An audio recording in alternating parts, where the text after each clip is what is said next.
10वी नंतर काय? आजच भेट द्या आमच्या सिंधुदुर्ग अकॅडमीला. 11वी 12वी विज्ञान शाखेत प्रवेश घेऊ इच्छिणाऱ्या विद्यार्थ्यांसाठी coaching plus junior college integrated batch. Indrayani शिक्षण प्रसारक मंडळ डिगस संचलित Pushpasen Sawant junior college of science आणि सिंधुदुर्ग अकॅडमी. सलग 5 वर्षाची 100% निकालाची यशस्वी परंपरा. सिंधुदुर्ग अकॅडमी.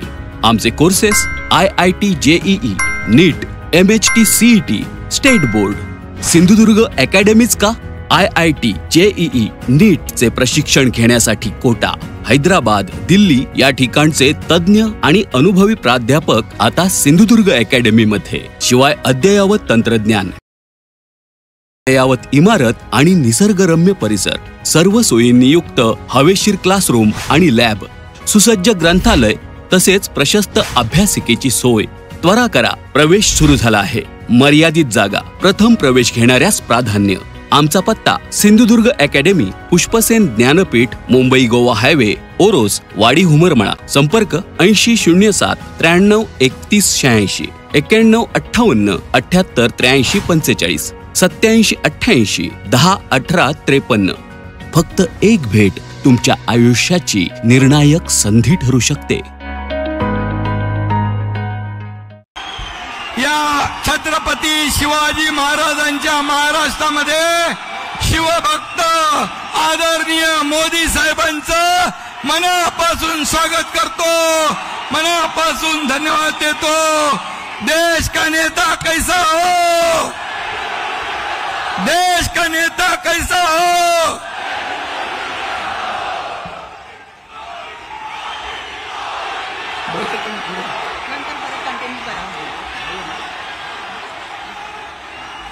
भारत के प्रधानमंत्री माननीय श्री नरेंद्र मोदी जी से मुंबईमध्ये पुढच्या काळात रेकॉर्ड ब्रेक गुंतवणूक येणार. पंतप्रधान नरेंद्र मोदी. महायुतीच्या उमेदवारांच्या प्रचारासाठी पंतप्रधान नरेंद्र मोदी यांची सभा आज शिवाजी पार्क येथे झाली. यावेळी नरेंद्र मोदी यांनी "मी तुम्हाला विकसित भारत देऊन जाईन, ही माझी गॅरंटी आहे" असं सूचक विधान करत विकसित भारताचा रोडमॅप मतदारांसमोर मांडला. नरेंद्र मोदी उपस्थितांना संबोधित करताना म्हणाले की मुंबईमध्ये पुढच्या काळात रेकॉर्ड ब्रेक गुंतवणूक येणार आहे. येत्या काही वर्षातच जेव्हा मी तुमच्यामध्ये येईन तेव्हा आपण जगातील 3री सर्वात मोठी आर्थिक शक्ती बनलेले असू, ही माझी गॅरंटी आहे. मी तुम्हाला गॅरंटी देण्यासाठी आणि तुमच्या मुलांना विश्वास देण्यासाठी आलो आहे की मी तुम्हाला विकसित भारत देऊन जाईन. त्यामुळे नरेंद्र मोदी 24/7 2047च्या मंत्रांसह काम करत आहे, असे मोदी म्हणाले. यशस्वी लोकप्रिय प्रधानमंत्री माननीय श्री नरेंद्र मोदी जी से मैं सविनय प्रार्थना करती हूँ कि वे उनकी ओजस्वी वाणी और बहुमोल विचारों से हमें अनुग्रहित करें.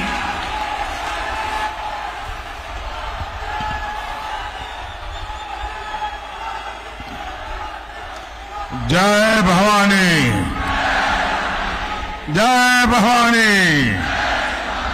जय शिवाजी. छत्रपति शिवाजी महाराज की, छत्रपति शिवाजी महाराज की. समस्त मुंबईकरांना माझा राम राम. कसे आहात तुम्ही?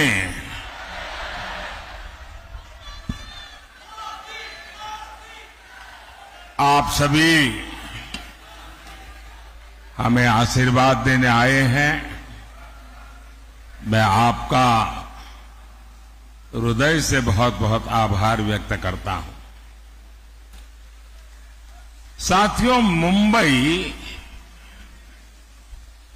ये शहर सिर्फ सपने नहीं देखता, मुंबई सपनों को जीता है.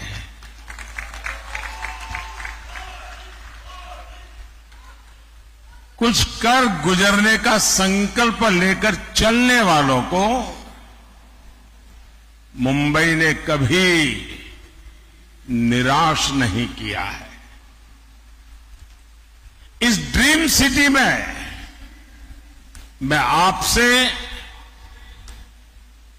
2047 के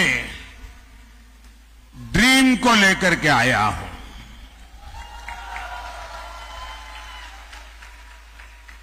एक सपना है देश का, एक संकल्प है देश का। हम सब ने मिलकर विकसित भारत बनाना है और इसमें मुंबई की बहुत बड़ी भूमिका है।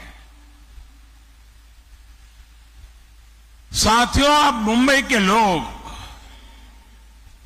रफ्तार की कीमत सबसे ज्यादा समझते हैं। भारत के साथ आजाद हुए कितने ही देश हमसे आगे निकल गए। हम क्या किसी से कम थे? फिर कमी कहां थी? कमी उस सरकार में थी जिसने भारतीयों के सामर्थ्य पर भरोसा नहीं किया, विश्वास नहीं किया। और मैंने ऐसे ऐसे प्रधानमंत्री देखे हैं और मैं आप सबको कहूंगा, मुंबई वालों को, कि YouTube पर जाकर के लाल किले से अब तक कौन प्रधानमंत्री क्या बोले हैं सारा अवेलेबल है। आप हैरान हो जाएंगे। एक वो भी वक्त था जब देश के प्रधानमंत्री लाल किले से हम भारतीयों को आलसी कहकर पुकारते थे।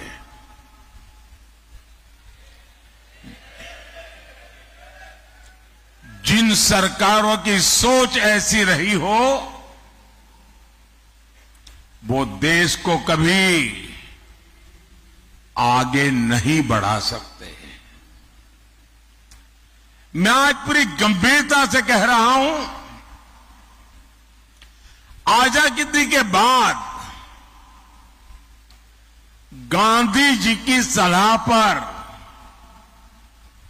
अगर कांग्रेस को भंग कर दिया गया होता तो आज भारत कम से कम 5 दशक आगे होता।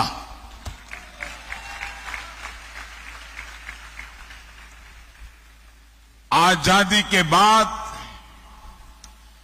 भारत की सभी व्यवस्थाओं का जो कांग्रेसीकरण हुआ, उसने देश के 5 दशक बर्बाद किए हैं। साथियों, देश आजाद हुआ तो भारत दुनिया की 6ठी बड़ी अर्थव्यवस्था था। हम दुनिया में नंबर 6 पर थे और 2014 में जब कांग्रेस गई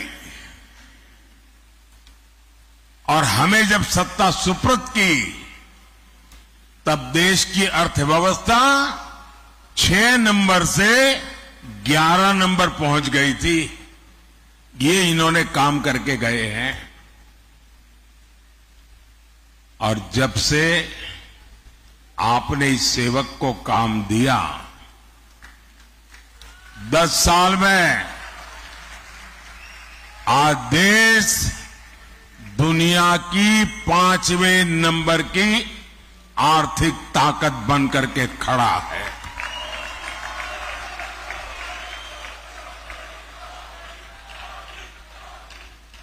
आज भारत में, मुंबई में रिकॉर्ड इन्वेस्टमेंट आ रहा है और मेरी गारंटी है कि कुछ ही सालों में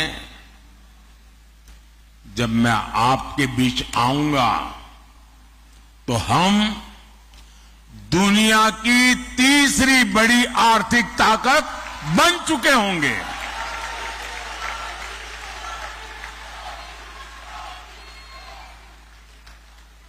और मैं आपको भी गारंटी देने आया हूं और मैं आपके बच्चों के लिए विश्वास लेकर के आया हूं। मैं आपको विकसित भारत देकर जाने वाला हूं।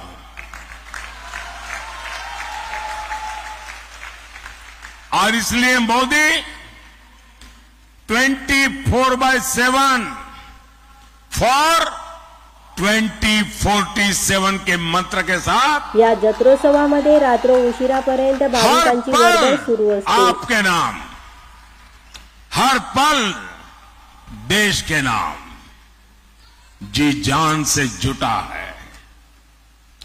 साथियों, कुछ लोग कहते हैं कि मोदी जो ये कहता है वो असंभव है। निराशा की गर्त में डूबे हुए लोग उनमें आशा का संचार करना लोहे के चने चबाने का काम होता है। और इसलिए निराशा को पाल करके बैठे हुए लोग हर पल हर चीज असंभव ही अनुभव करते हैं। ये वो लोग हैं जिनको लगता था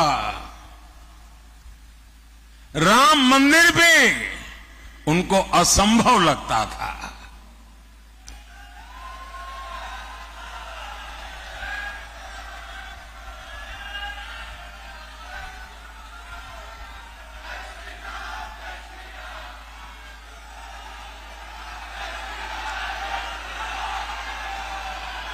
साथियों, दुनिया को कभी न कभी इस बात को स्वीकार करना पड़ेगा कि भारत भूमि में रहने वाले लोग अपने विचारों के इतने पक्के थे,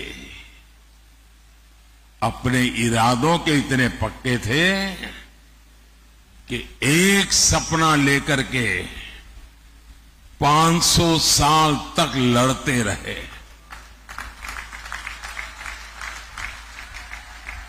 ये छोटा इतिहास नहीं है। 500 साल का अविरत संघर्ष, अनेक पीढ़ियों का संघर्ष, लाखों लोगों का बलिदान और 500 साल तक संजोया हुआ सपना आज रामलला भव्य मंदिर में विराजमान है।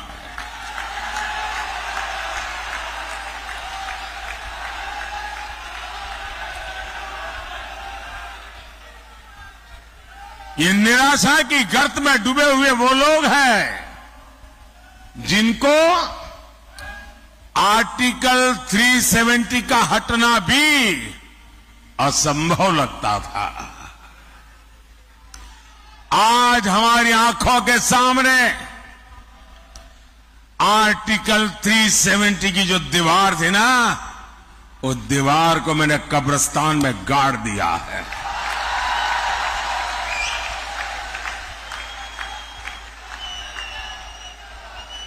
और जो सपने संजो रहे हैं कि वे कभी 370 पुनर्जागरण करेंगे, फिर से लगाएंगे, वो कान खोल करके सुन ले।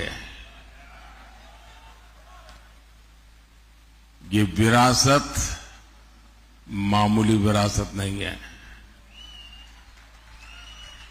दुनिया की कोई ताकत दोबारा 370 नहीं ला सकती है।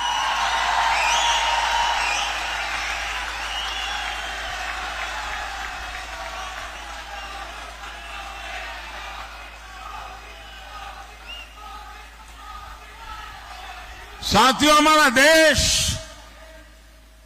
दशकों तक सीरियल बम धमाकों से लहूलुहान होता रहा। आतंकी हमलों से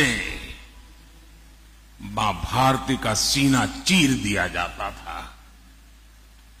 मुंबई जैसे हमारे शहर थर्राते रहते थे। एक ही गूंज सुनाई देती थी कि कहीं कोई लावारिस चीज दिखाई दे तो पुलिस को जानकारी देना। एयरपोर्ट जाओ, स्टेशन पर जाओ, हर जगह पे लिखा रहता है लावारिस चीज को हाथ पर लगाना, लावारिस चीज से चौकन्ना रहना। 10 साल हो गए, सुना है क्या? सब बंद हो गया कि नहीं होगा? ये इनको असंभव लगता था। और अभी राज बता रहे थे 3 तलाक। देश की संसद ने 3 तलाक को ही तलाक तलाक तलाक कह दिया।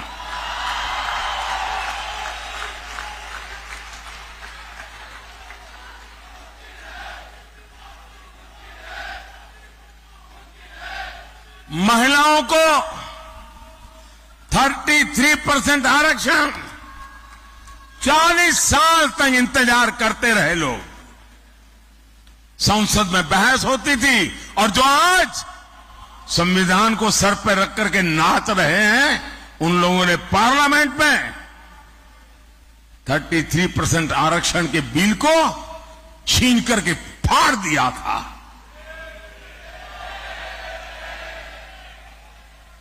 इन सब की छाती पे बैठ करके आरक्षण हुआ कि नहीं हुआ?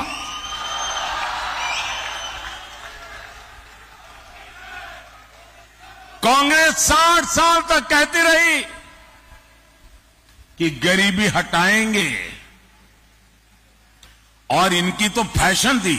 और आप सचमुच में थोड़ा जो हिस्ट्री में रुचि रखते हैं, जरा देख लीजिए।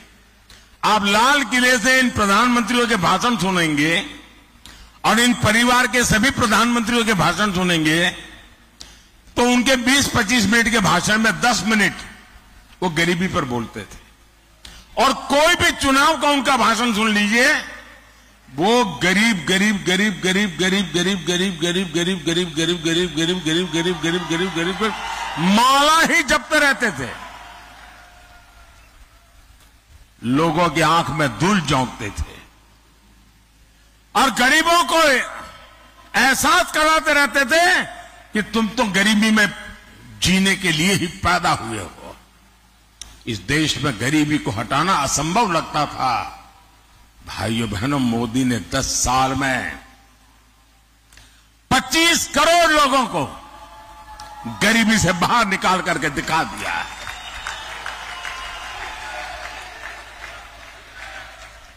जो असंभव लगता था वो संभव हुआ कि नहीं हुआ? संभव हुआ कि नहीं हुआ? ये किसने संभव बनाया? ये किसने संभव बनाया? ये किसने संभव बनाया? कौन सी ताकत है जिसने ये किया है? ये कौन सी ताकत है?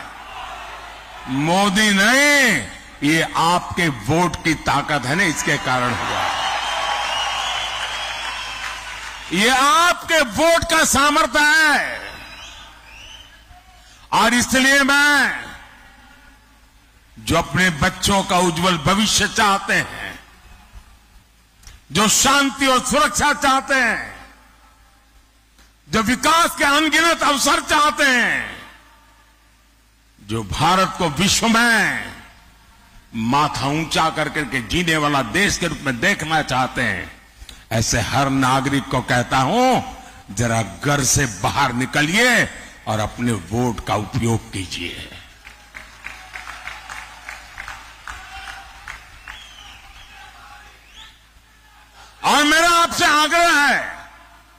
मैं आज मुंबई करके पास आया हूं, आपसे आशीर्वाद मांगने आया हूं।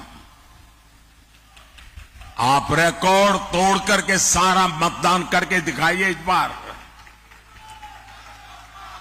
और जब मतदान करने के लिए घर से निकले ना, तो याद करना, कभी वो बम धमाके हुआ करते थे, सुबह घर से निकलते थे तो शाम को जिंदा लौटेंगे कि नहीं लौटेंगे इसका कोई विश्वास नहीं था। आज गर्व के साथ आपकी बेटी शाम को आनंद से घर लौट सकती है, ये याद करके जाना। और कमल पे और मेरे साथियों के जो सिंबल है उन पे अपना बटन दबा करके मोदी को जरा मजबूत कीजिए।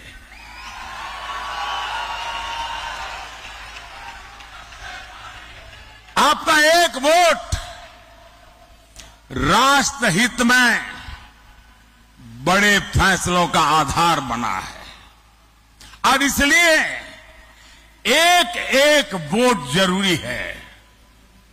साथियों, इन लोगों ने जब जनादेश चुराकर सरकार बनाई, मैं महाराष्ट्र की बात कर रहा हूं, जनादेश को चुराकर सरकार बनाई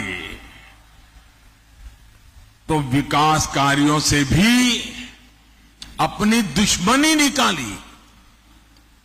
बुलेट ट्रेन का काम हो, मुंबई मेट्रो का काम हो, डेडिकेटेड फ्रेट कॉरिडोर हो, जेएनपीटी में कंटेनर टर्मिनल का काम हो, मुंबई से जुड़े हर बड़े प्रोजेक्ट को इन्होंने लटकाया, अटकाया और भटकाया।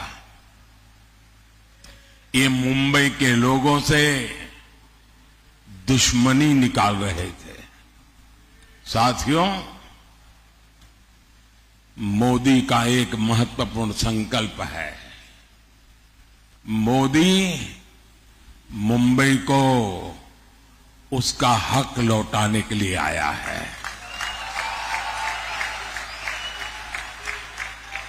आज दुनिया का आधुनिकतम इंफ्रास्ट्रक्चर मुंबई को मिल रहा है।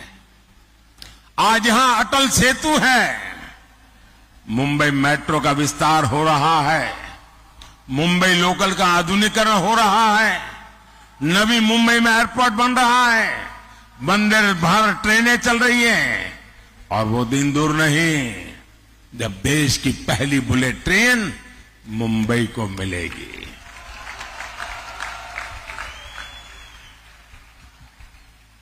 साथियों, आगे बढ़ते हुए भारत में एनडीए गठबंधन रोजगार के नए नए सेक्टर्स बना रहा है। पिछले 10 साल में भारत में 1.25 लाख से ज्यादा नए स्टार्टअप बने हैं। 8,000 से अधिक स्टार्टअप तो अकेले हमारी मुंबई में है। बीते 10 सालों में भारत मोबाइल मैन्युफैक्चरिंग में दुनिया का दूसरा सबसे बड़ा देश बना है जी। हम कभी मोबाइल फोन इंपोर्ट करते थे, आज हम मोबाइल फोन एक्सपोर्ट कर रहे हैं जी। टेक्नोलॉजी से लेकर टेक्सटाइल तक, टैलेंट से लेकर टूरिज्म तक, स्पेस से लेकर स्पोर्ट्स तक, आने वाले 5 सालों में नौजवानों के लिए असीम अवसरों से भरा भारत दुनिया की नजरों में एक बहुत बड़ी आशा का कारण, विश्वास का कारण बना हुआ है। और इसका बहुत बड़ा फायदा मुंबई के युवाओं को होगा, मुंबई के प्रोफेशनल्स को होगा। हमारी सरकार मातृभाषा में पढ़ाई को भी बहुत महत्व दे रही है। नई नेशनल एजुकेशन पॉलिसी के तहत अब मराठी में भी मेडिकल और इंजीनियरिंग की पढ़ाई संभव होगी। मैंने सुप्रीम कोर्ट से कहा था, मैंने कम से कम आप जजमेंट का ऑपरेटिव पार्ट होता है वो तो उस क्लाइंट की भाषा में दो। ये क्या अंग्रेजी का झंडा लेके घूम रहे हो तुम लोग। और आज सुप्रीम कोर्ट से अगर कोई मराठी भाषी व्यक्ति का केस चल रहा है और उसको जजमेंट का ऑपरेटिव पार्ट मराठी में चाहिए तो मिलना तय हो चुका है। दोस्तों, भाई और बहनों, शहरी मिडिल क्लास हो या फिर शहरी गरीब, ईज ऑफ लिविंग ये मोदी की प्राथमिकता है। जो झुग्गियों में रहता है उसको भी आज पक्के घर का भरोसा मिला है। सबके घर का सपना पूरा हो, इसके लिए मोदी सरकार हजारों करोड़ की मदद दे रही है। आज महाराष्ट्र के 45,000 से ज्यादा रियल एस्टेट प्रोजेक्ट्स रेरा कानून के दायरे में आए हैं। मतलब इन्वेस्टर के लिए विश्वास का पक्का व्यवस्था मिली है। अकेले महाराष्ट्र में ही है 17,000 से ज्यादा इन्वेस्टर्स की शिकायतों का निवारण हुआ है। साथियों, क्वालिटी हेल्थ केयर और सस्ता हेल्थ केयर यह हमारा फोकस है। और अब तो मोदी ने तय किया है, आप जो बेटे बेटी कमाते हैं ना, आज हर घर में बुजुर्ग होते ही हैं। माता पिता, दादा दादी, चाचा चाची, नाना नानी, और 70 साल के बाद छोटी मोटी कोई न कोई बीमारी तो होती ही होती है।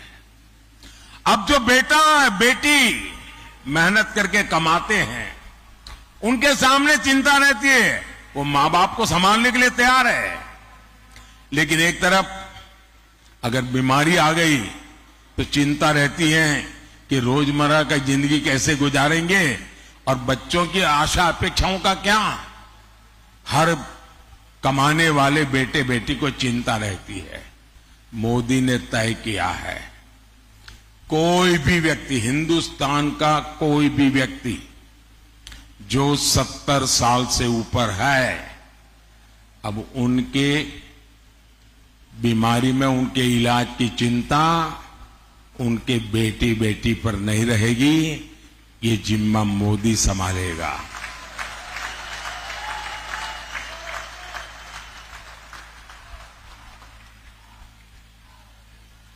हम जानते हैं मेडिकल इंश्योरेंस कराने में आपको कितनी दिक्कत आती थी, वो भी अब भूल जाइए। अब मोदी आपके बुजुर्ग माता पिता का अस्पताल में इलाज कराएगा और वो भी मुफ्त। भाई और बहनों, 10 साल पहले तक सामान्य गरीब और मिडिल क्लास के लिए बैंक लोन सपना होता था। आज बिना गारंटी का लोन मिल रहा है। पहले फुटपाथ पर रेहड़ी पर काम करने वालों को बैंक के दरवाजे तक जाने की हिम्मत नहीं थी। जिनको कोई नहीं पूछता था, मोदी उनको पूजता है।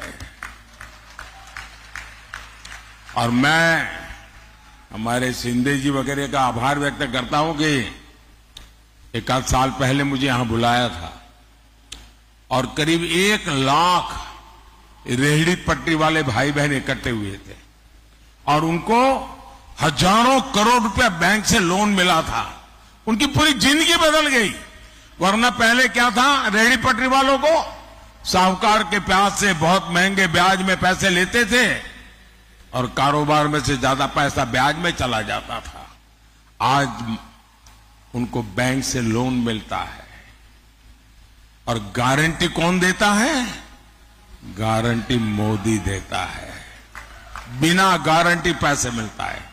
और ये मेरे रेहड़ी पटरी वाले भाई बहन पाई पाई समय पर चुकता करते हैं, बैंकों पर कोई बोझ नहीं होने देते हैं। साथियों, मोदी के पास 10 साल का रिपोर्ट कार्ड है और 25 साल का रोड मैप भी है। और दूसरी तरफ इंडी गठबंधन वालों के पास क्या है? जितने लोग उतनी बातें, जितने दल उतनी घोषणाएं और जितने दल उतने प्रधानमंत्री।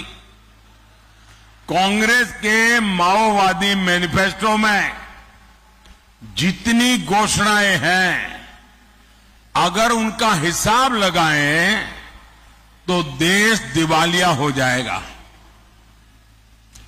इनकी नजर हमारे मंदिरों के सोने पर है, इनकी नजर महिलाओं के मंगलसूत्र पर है। इन लोगों ने 50% इनहेरिटेंस टैक्स का आइडिया फ्लॉट किया है, यानी आप अपने बच्चों को अपनी विरासत नहीं दे पाएंगे। आपने कितनी मेहनत करके कितना ही कमाया हो, इकट्ठा किया हो, आधा ये सरकार छीन लेना चाहती है, आपको बच्चों को नहीं देने देगी। ये आपकी प्रॉपर्टी का एक्सरे करके अपने वोट बैंक को, जो वोट जिहाद करते हैं ना, उनको देने के लिए वो निर्णय कर चुके हैं। साथियों, ये इनके इरादे बड़े खतरनाक हैं। कांग्रेस के लिए ये अस्तित्व बचाने की लड़ाई है, वो किसी भी हद तक जा सकती है। साथियों, मुंबई तो भारत का इकोनॉमिक पावर हाउस है। आप देखिए, 10 साल पहले शेयर बाजार कहां था और आज कहां है। आज देश के लाखों लाख छोटे छोटे निवेशक बाजार से जुड़े हैं। दुनिया के 4th लार्जेस्ट स्टॉक मार्केट पर देश दुनिया का भरोसा बढ़ता जा रहा है। इंडी अगाड़ी वाले जो साजिश से रच रहे हैं, उसका एक मकसद इस भरोसे को भी तोड़ना है। मैं आपको सावधान कर रहा हूं, कांग्रेस और इंडी अगाड़ी की माओवादी इकोनॉमिक्स मुंबई के पहिए ही जाम कर देगी। दोस्तों, मैं कल्पना करता हूं कि इनकी सोच देश के लिए कितनी बड़ी भयंकर आर्थिक स्थिति पैदा कर सकती है। साथियों, मुंबई चैत्य भूमि से प्रेरणा पाती है। ये भी हमारी सरकार है जिसने चैत्य भूमि सहित देश दुनिया में बाबा साहब के पंच तीर्थ विकसित किए हैं। साथियों, शिव तीर्थ की इस भूमि में यहां कभी बाबा साहब ठाकरे और वीर सावरकर की हुंकार गूंजी थी, लेकिन आज विश्वासघाती अगाड़ी को देखकर उनकी आत्मा को कितना दुख होता होगा। ये नकली शिवसेना वाले, इन्होंने बाला साहब को धोखा दिया, इन्होंने शिव सैनिकों के बलिदान को धोखा दिया। सत्ता के लिए ये राम मंदिर को गाली देने वालों के साथ चले गए। सत्ता के लिए ये मुंबई हमले के बाद पार्टी कर रहे लोगों के साथ चले गए। जो कांग्रेस दिन रात वीर सावरकर को गालियां देती है, आज उसकी गोद में बैठे हैं। और मैं एनसीपी के नेता को चुनौती देता हूं, आप राहुल से बयान करवाइए कि वो जीवन में कभी भी वीर सावरकर का अपमान नहीं करेगा। जरा एक बयान करवा दीजिए। अभी उन्होंने चुनाव इसलिए चुप करवाए, ताला मारा है उसको, लेकिन जरा बुलवा दीजिए एक बार कि मैं जीवन भर वीर सावरकर के खिलाफ एक शब्द नहीं बोलूंगा। जरा एक बार बुलवा लीजिए उनको। वो नहीं कर सकते क्योंकि उनको पता है चुनाव खत्म होते ही फिर से वीर सावरकर को गालियां देना शुरू करने वाले हैं। साथियों, महाराष्ट्र की मिट्टी के साथ धोखा करने वाले लोग, महाराष्ट्र के गौरव को ठेस पहुंचाने वाले लोग, साथियों, वो भी एक वक्त था कभी शिवसेना की पहचान यहां घुसपैठियों के खिलाफ खड़े होने की थी। आज वही नकली शिवसेना सीएए का विरोध कर रही है। इनको अब हिंदुओं, बौद्ध, जैन, सिख शरणार्थियों को नागरिकता देने पर भी आपत्ति है। हिंदुस्तान में ऐसा हृदय परिवर्तन किसी पार्टी का नहीं हुआ जैसा अभी की नकली शिवसेना का हुआ है। साथियों, अपने वोट बैंक को खुश करने के लिए, तुष्टीकरण के लिए इस पूरी अघाड़ी ने पूरी मुंबई को, पूरे देश को धोखा दिया है। जिस कसाब ने मुंबई करों को दहलाया, इस शहर को खून से रंग दिया, ये लोग उसको क्लीन चिट दे रहे हैं। जिस पाकिस्तान की आज दुनिया में कोई नहीं सुन रहा, ये अघाड़ी वाले सर्जिकल और एयर स्ट्राइक पर उसी पाकिस्तान की भाषा बोल रहे हैं। ये हमारी सेना को झूठा करार दे रहे हैं। छत्रपति शिवाजी महाराज की इस धरती का इससे बड़ा अपमान और क्या होगा।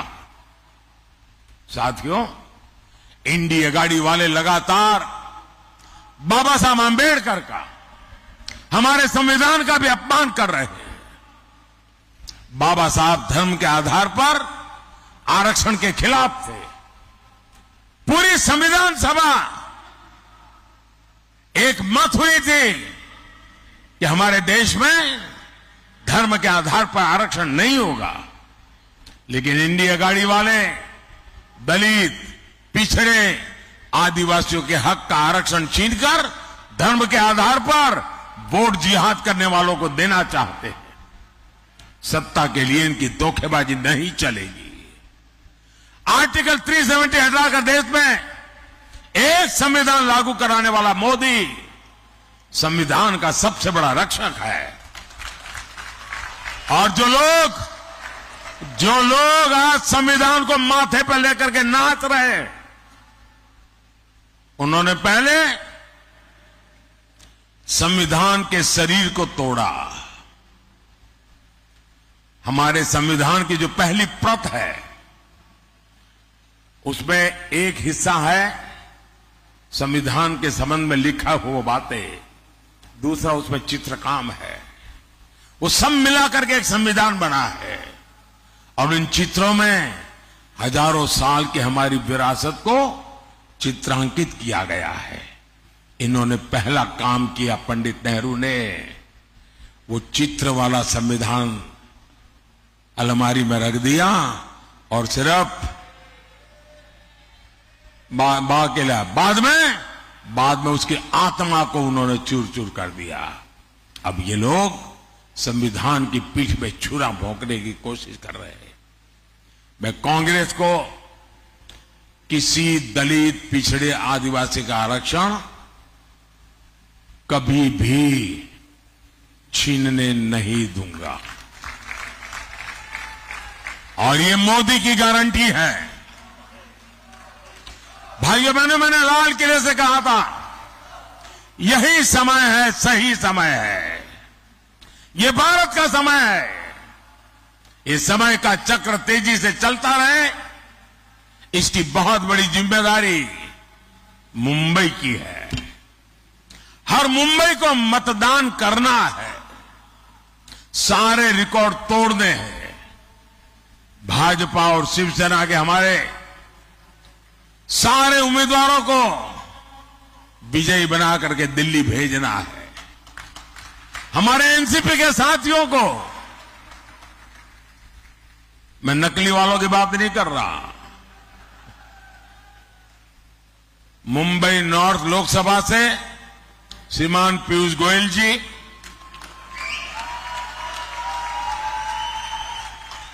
मुंबई नॉर्थ वेस्ट लोकसभा से रविंद्र वायकर जी, मुंबई नॉर्थ ईस्ट लोकसभा से मिहिर कोटेचा जी, मुंबई नॉर्थ सेंट्रल से उज्जवल निगम जी, मुंबई साउथ सेंट्रल से राहुल सोयवाले जी, मुंबई साउथ लोकसभा से श्रीमती यामिनी यादव जी, इन सभी के पक्ष में 20 मई को ज्यादा से ज्यादा मतदान करना है। और जब आपको वोट देंगे ना आप इनको, वो वोट सीधा का सीधा मोदी के खाते में जाएगा।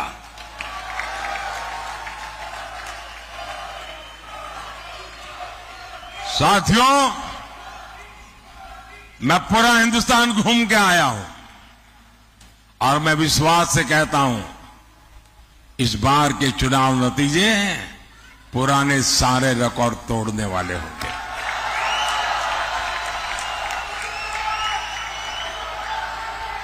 भारत एक बहुत बड़ी शक्ति के रूप में उभरेगा।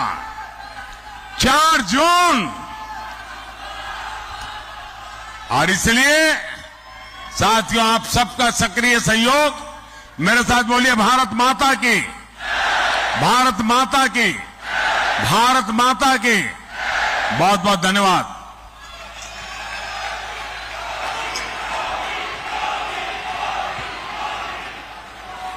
आपका संबोधन पूंजी के रूप में हमारे लिए प्रेरणा का स्रोत बना रहेगा। नव भारत के जनक माननीय मोदी जी का प्रति मैं आभार प्रकट करती हूं। बहुत बहुत धन्यवाद। देवी और सज्जनों, हम सब मोदी जी का परिवार अब की बार